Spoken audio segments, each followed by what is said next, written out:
This psychological horror tale begins with a married couple named Robert and Maya heading toward a secluded village called Briar, Glen. It turns out that this couple moved from London to Maya's ancestral house after her father died a few days ago.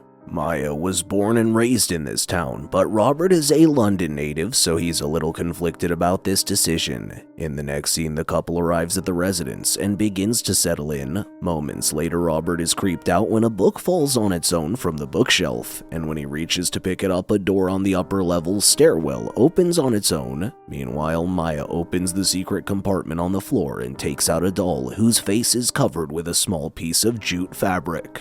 That evening, the couple visits a local tavern where everyone expresses sympathy for Maya's father's death. They are also strangely delighted and enthusiastic to have Robert in town. Later, the bartender saves him their special moonshine cocktail, which Robert drinks and passes out after. But when he wakes up a few hours later, Robert is in his bed at home. Just then he hears a woman crying somewhere nearby and decides to follow the sound. Soon in the attic, Robert meets an old lady with pale eyes and no hair who welcomes him into the house and begins to scream.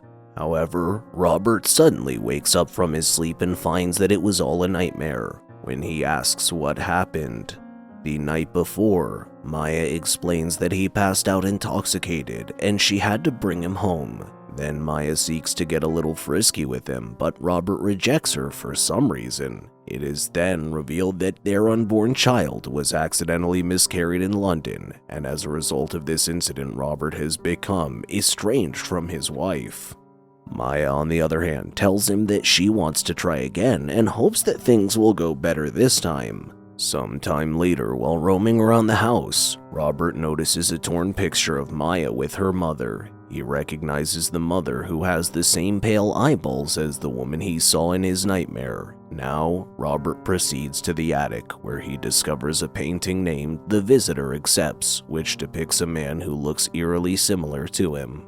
Robert is surprised to see this, and out of curiosity, he brings it to his wife, Maya's attention. However, she simply dismisses the claim as a funny coincidence.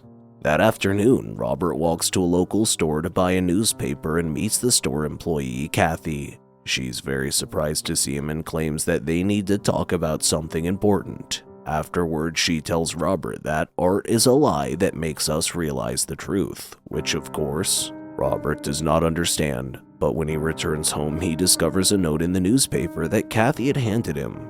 That note includes the name and address of an antique shop run by Margaret Delacroix.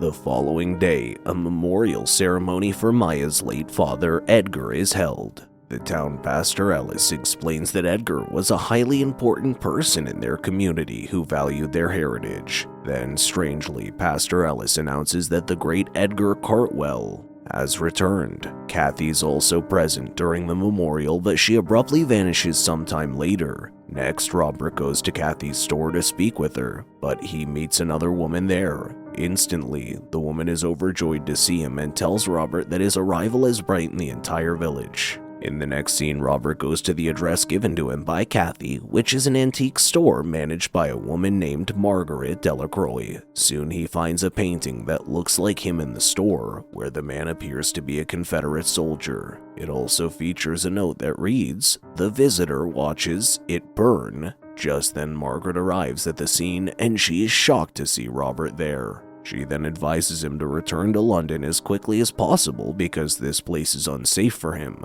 Then Margaret kicks Robert out of the store and tells him never to return to her shop ever again. When Robert gets home, he discovers that Maya has hung the first painting on the wall. He becomes angry upon seeing this and asks her the purpose of the painting on the wall, but Maya only laughs and replies that she thought it would be hilarious. However, Robert is perplexed and claims that this place and house have some strange vibe to it.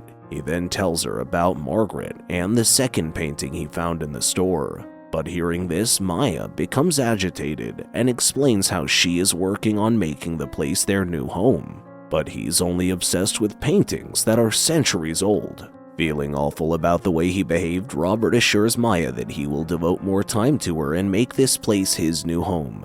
That evening, we see Margaret trying to book a flight out of town. However, she soon hears some noises in the distance, and when she goes to check, a swarm of insects proceeds to attack her and eventually kills her. In the meantime, Robert also begins to have strange visions and nightmares. When he looks in the mirror, he sees the man from the other side saying, "Welcome home, boy." The man then breaks Robert's spectacles, and when he awakens, he discovers his broken glasses beside the bedside. Confused by this incident, Robert gets out of bed and goes to the living room, where Maya announces to him that she's pregnant again, making him overjoyed. The scene then shifts to a month later, when pregnant Maya and Robert are on their way to Pastor Ellis's house. The pastor glances at Robert with devoted intensity, as if God has personally entered his home. Maya pretends to be normal and is totally okay with it, but Robert becomes uneasy. When Pastor Ellis talks about converting the upcoming child to Christianity, he says that instead of the traditional method of submerging the newborn, they will execute a simple process. Moments after, Robert excuses himself and says he wants to go to the restroom. There he notices an upside-down cross and adjusts it. However, as soon as he leaves, the cross becomes upside down once again. Following that, Robert wanders around the house and comes across Pastor Ellis's bedroom. There he sees another painting eerily similar to his face and gets surprised. And this artwork, like the previous two, includes a note that reads, "The visitor stakes his claim." Just then, Pastor Ellis enters the room and informs Robert that the man in the photo is Alastair Edgar, who has done so much for the village that he has become an idol to them. Afterward, Robert tells Maya about the third weird painting he just saw, but at this point she's irritated that he entered Pastor Ellis's bedroom without permission. Robert once again claims to be the person in the painting, but Maya says Alastair Edgar was born in 1700, so unless he's a time traveler, he's stupidly assuming things. And later when they get home, the couple notices a swarm of frogs in their living room, which naturally freaks them out. The next day, Maya leaves the house to visit the doctor for a normal checkup. Meanwhile, desperate for answers, Robert begins looking into Alastair Edgar on the internet, but discovers nothing useful. Moments later, he receives a call from an unknown number claiming to be interested in discussing the visitor. The man then asks him to come outside and introduces himself as Maxwell Braun, who is an art collector. He shows Robert numerous photographs of Edgar shot since World War II. Somehow this mysterious figure has been seen with leaders such as Stalin, Hitler, and others. According to Maxwell, Alastair Edgar was supposedly responsible for one of history's most heinous crimes. Maxwell claims that while researching this story, he met Margaret from the antique store, but she is also dead now. He then encourages Robert to return to London because staying there would make him and every member of his bloodline a visitor, which could be destructive not only to him but to the entire world. Maxwell even gives Robert some money so that he can get out of this place as soon as possible. But Robert states that he has a pregnant wife here and that he cannot simply abandon his family and flee.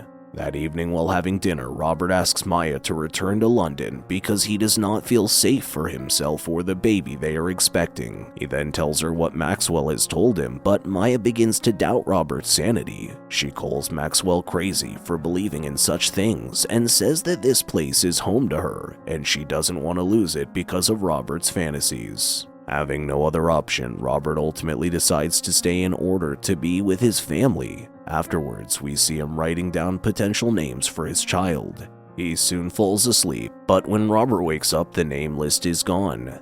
Then he discovers that Maxwell has left him 2 voicemails asking Robert to meet him at their agreed-upon location. Robert immediately rushes to see him, but soon he discovers that Maxwell has been killed by being crucified to a tree.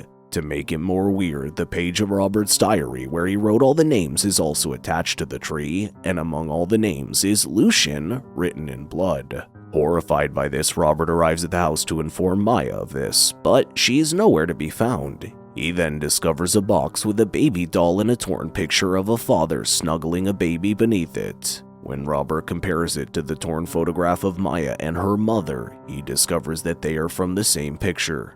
Just then, Maya arrives and senses his concern, so she decides to reveal who they both are. She says that the man in the picture is her and Robert's father, Edgar Cartwell. It turns out that Robert is her estranged brother who was abducted years ago by people who were opposed to his family's ritualistic practice. Without an heir, their family and dark occult activities would come to an end, and their bloodline would be annihilated. As a result, Maya was assigned as a child to find Robert on her father's orders, as he needed a son to take over the reign of dark power. While trying to understand what she's saying, Robert discovers that the miscarriage in London was also planned because Maya wanted a son to carry on the bloodline.